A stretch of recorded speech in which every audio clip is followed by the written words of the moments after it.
Israel launched Operation Rising Lion. Israel launched Operation Rising Lion. नमस्कार दोस्तों, आप देख रहे हैं वर्ल्ड अफेयर्स और मेरा नाम है Piyush. Israel launched Operation Rising Lion, a targeted military operation to roll back the Iranian threat to Israel's very survival.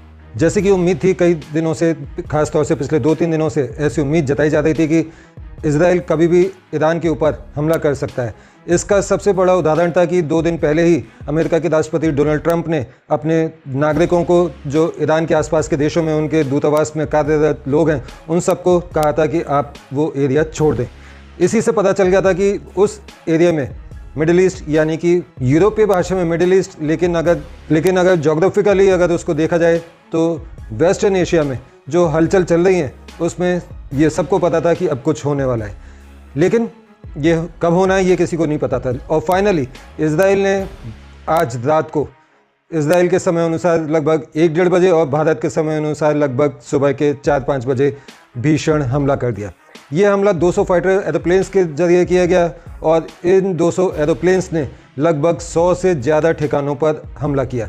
ये जो हमला था ये टारगेटेड हमला था। इस हमले में जो टारगेट लिए गए थे वो थे ईरान के सारे के सारे जितने भी डिफेंस इक्विपमेंट थे, यानी कि रडार वगैरह, उन सबको सबसे पहले ख़त्म किया गया।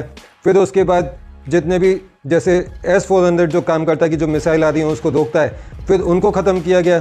फिर उसके बाद बारी आई जो ईरान रिवोल्यूशनरी गार्ड है, ईरान के जो तीनों कमानों का हेड है, चीफ ऑफ द कमांडर, उसको ढेर किया गया। उसके बाद ईरान का आर्मी चीफ ढेर किया गया और न जाने कितने लोगों को उसमें ख़त्म कर दिया गया।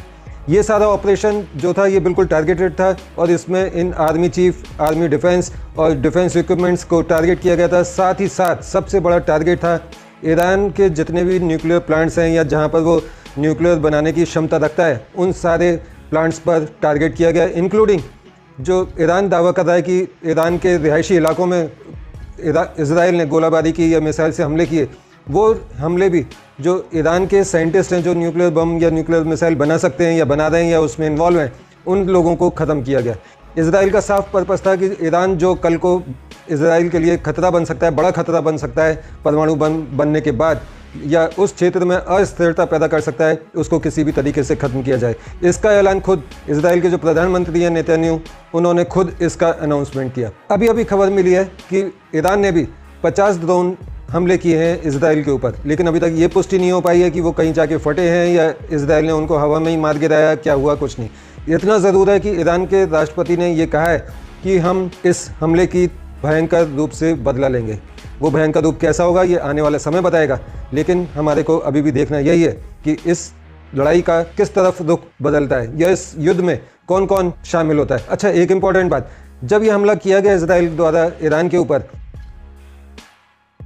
तो सबसे पहले जो देश जिसने अपने हाथ खड़े कर दिए, सरेंडर कर दिया कि नहीं भाई हम इस हमले में शामिल नहीं है, वो देश था अमेरिका। सबसे पहले मैं आपको ये बताऊं कि अमेरिका ने हाथ खड़े क्यों किए। सबसे पहले अमेरिका ने कहा कि नहीं, ये जो हमला है ये पूरे तरीके से इजराइल ने किया है, इसमें हमारा कोई रोल नहीं है। तो उसने ऐसा क्यों कहा? उसने ऐसा इसलिए कहा क्योंकि ईरान ने अभी 1-2 दिन पहले धमकी दी थी कि अगर हमारे ऊपर कोई हमला होता है तो हम अमेरिका के जितने भी सैन्य ठिकाने हैं दुनिया भर में उन पर हमला करेंगे।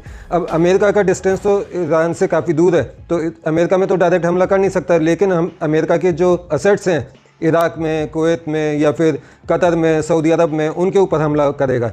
तो इसीलिए अमेरिका ने पहले ही हाथ खड़े कर दिया कि इसमें हमारा कोई रोल नहीं है। लेकिन ये दुनिया जानती है कि बिना अमेरिका के सपोर्ट के इजराइल इतना बड़ा हमला ईरान के ऊपर नहीं कर सकता। कुछ दिनों पहले जो हमला ड्रोन से रशिया के ऊपर किया था यूक्रेन ने, उसमें भी अमेरिका ने कह दिया था इसमें हमारा कोई हाथ नहीं है।